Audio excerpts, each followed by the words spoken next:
sent you by email already. And when I shared the truth about fear and pain. Now, conceptually, it will already set you free. Now, if you haven't actually written down the answers last time, when you've seen the video, I really strongly advise you to do it right now. It will help you to open up to the cleansing process and also to the healing process. Now, at the end of this video, we will be ready to put the cleansing process into practice. Now, you know that my low self-esteem, fears, pain started when being laughed at when my joints were thicker than my limbs at the age of 12. And the urge, the restlessness and the fears to find possibilities so that they wouldn't laugh at me anymore, they grew bigger and bigger every day.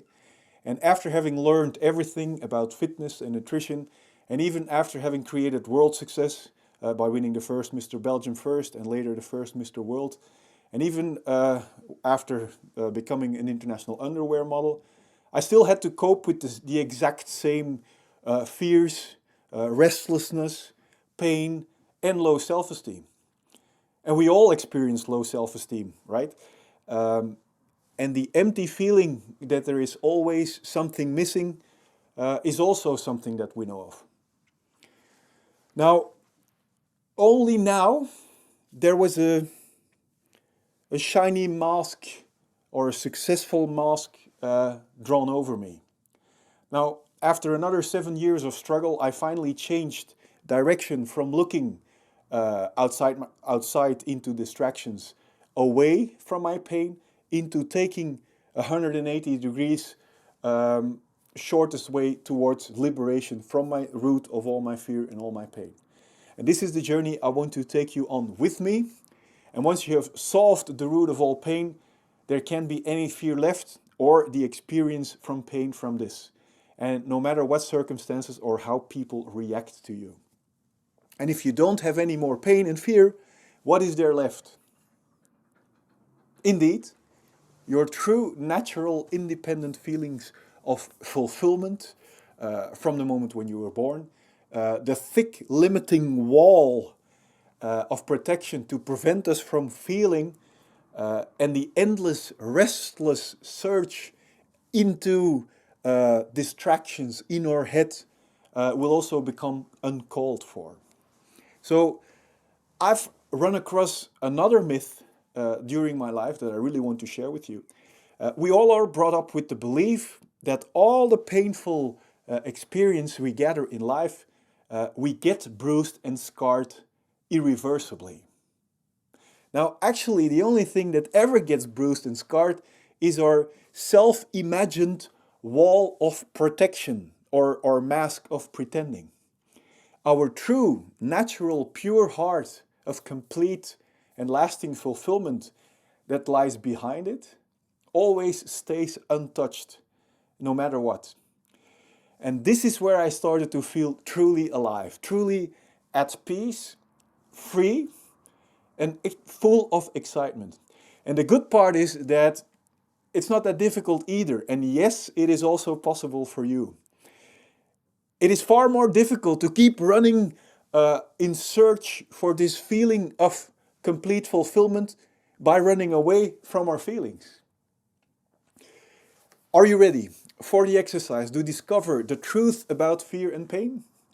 Well, please download the PDF file on the bottom of this page, print it out, and let's go over it together.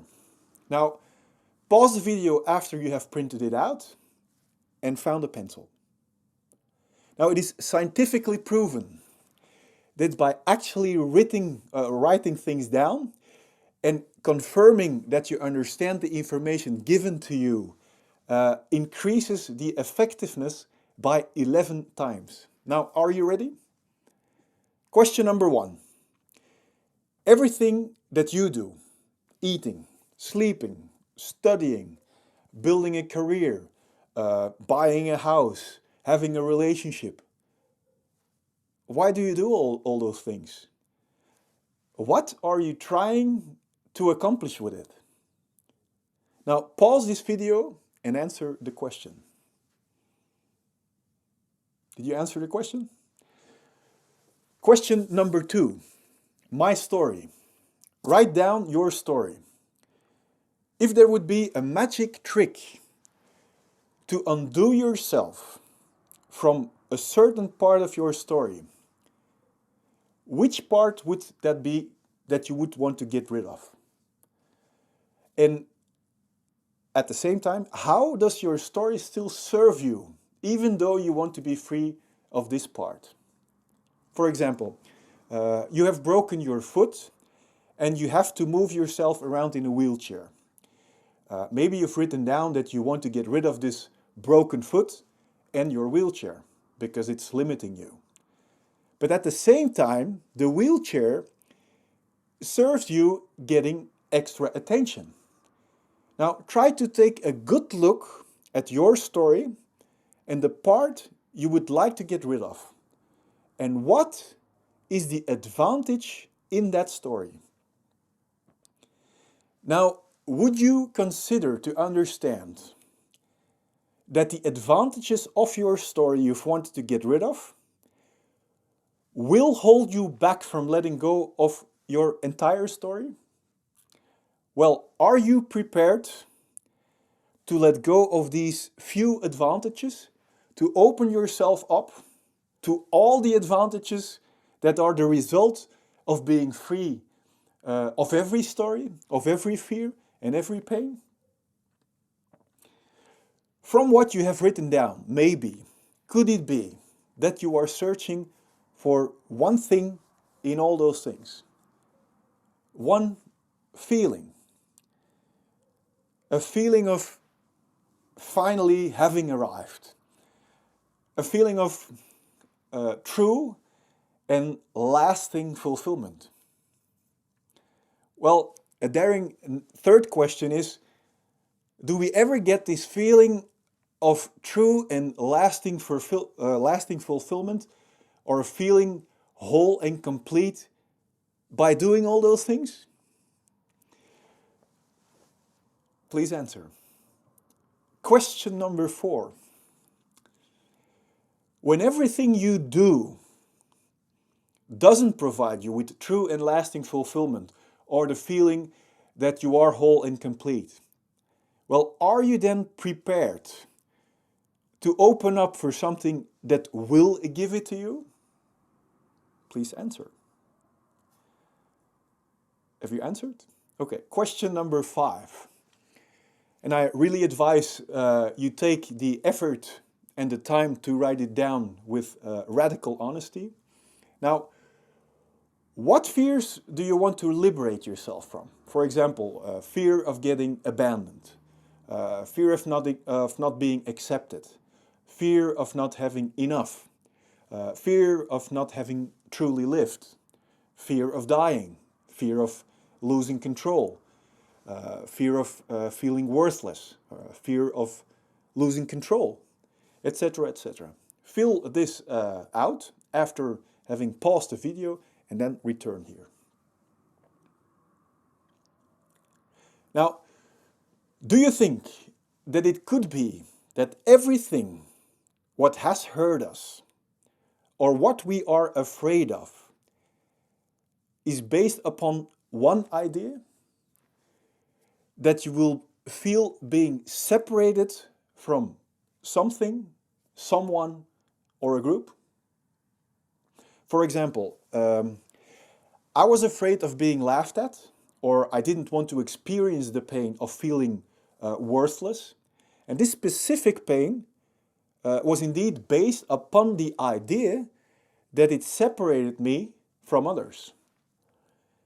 And for example, when my dad wanted me to study instead of working out, it felt to me as if he didn't love me the way I was. Again, these painful feelings were based upon the idea that it separated me from him. So if we recap and go back to the PDF file, check the following boxes if you understood them. Number 1, I understand that all fear comes from the pain that we actually don't want to feel. Number two, I understand that all pain comes from the idea of the interpretation that something, someone, or a group is separated from us. Now, if we go and look closer, what makes us believe that we are separated? May I presume that we use our five senses to build the idea that we are separated or not?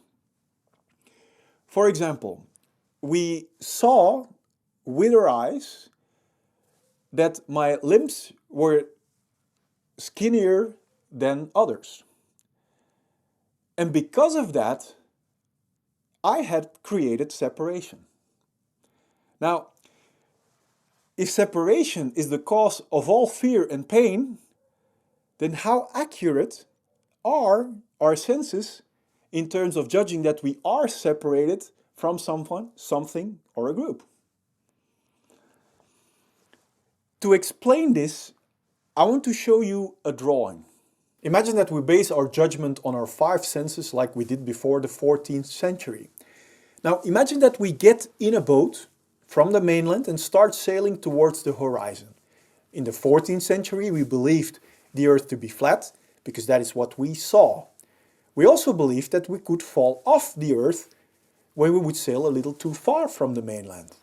Now that perspective based upon our five senses created a fear of falling off the earth.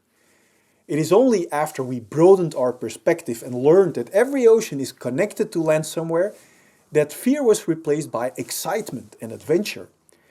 At one moment, every destination became possible. In the same way, I want all of your fears and pains to be replaced with excitement and adventure, that everything becomes possible for you too. Even today, we still use the same five senses to judge that we are separated from another. When I was so skinny, people would laugh at me, and I thought and believed I was that body. I identified myself completely with it, and I separated myself because of it from bodies that weren't so thin. And a few years later, when I transformed my body, that same body, into a body of an underwear model, out of fear of being laughed at again, I also believed that that was who I was. No matter how hard I tried, again, there were people that laughed at me, but now they compared me with Ken from Barbie. And I have learned that all suffering is a direct result of identifying yourself with our body. But are we really our body in the first place? Let's consider that our separate body is who we are, like we all are brought up to believe is true. Then where is your body of, let's say, 3 years ago? Or even of just a few days ago? Where is it? Go and get it. Imagine that the circle that I draw here is our earth. You are standing on the earth. There are two trees standing far away from you. And if we judge with our five senses, we would say that we are more connected with our hands than with these trees or the earth, right? But without the gravitation of the earth and without the oxygen and nitrogen that we continually exchange with the trees, we couldn't even exist as a human being. But without our hand, we could. The belief that we are or can be separated is based upon an illusion. All these invisible connections from nitrogen, oxygen, gravitation, water, air, just explained quantum mechanics, that we all are connected. Yet, here we are today, believing with our five limiting senses that we all are separated from one another and are limited by our limited body as we see it. And that is the same logic as believing that we are our car, and that when our car gets broken down, that we break down. And because of this unconditional limiting belief in this illusion, we all remain living in pain and fear. The first time I truly felt alive and completely at peace, independent of the identification with my body or with my story, fears and pain, was after I first was very much afraid and was in pain after having been diagnosed with meningitis, a life-threatening disease at the age of 8. Life is very contradictory sometimes. I remember to really started feeling alive and connected, experiencing a warm feeling of peace after almost all the life was drained out of my body and being all alone in quarantine. Strangely, I experienced to be alive similar to just being born when I was so close to death. It also gave me a different insight in death and birth as well. To me, death is letting go of our identification with our body. While doing this, I felt exactly like being born. And my thoughts about being born are, first, you are connected in the womb through the umbilical cord. In a way, your mom and you were at a certain moment one. Now, when you were born, you let go of that reality in the womb and opened to a greater reality where you already belonged to in the first place, where you were living in the smaller reality within the womb. And the death of this womb, smaller reality, we call birth. Now, when I look back, lying in that hospital bed again, it was for me the first time that without knowing, I had given up every identification with my body, with my story, with my fears, and with my pain.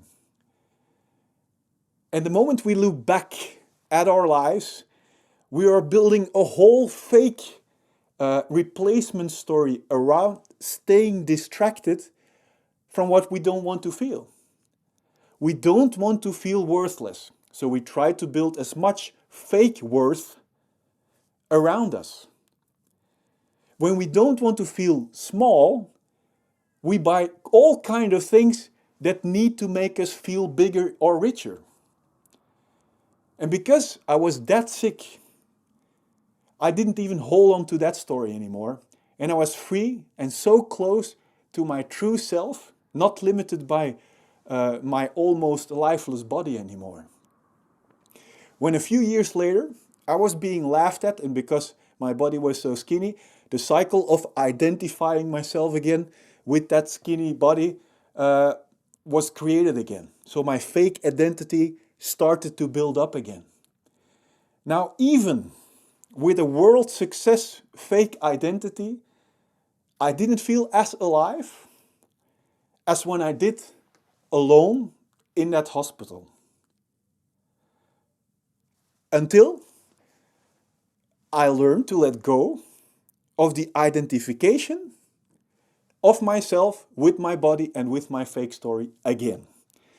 And basically, my fake story had to die first before I could get a first glimpse of how it feels to be truly alive. And I'm so grateful of having felt that aliveness when I was alone and had almost no life in my body whatsoever when I was 8 years old.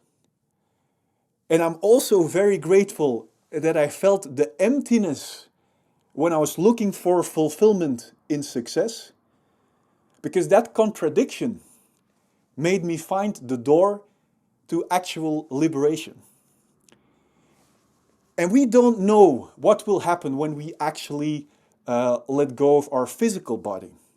But what I do know is when I made peace with getting close to that state when I was 8, that I felt truly alive.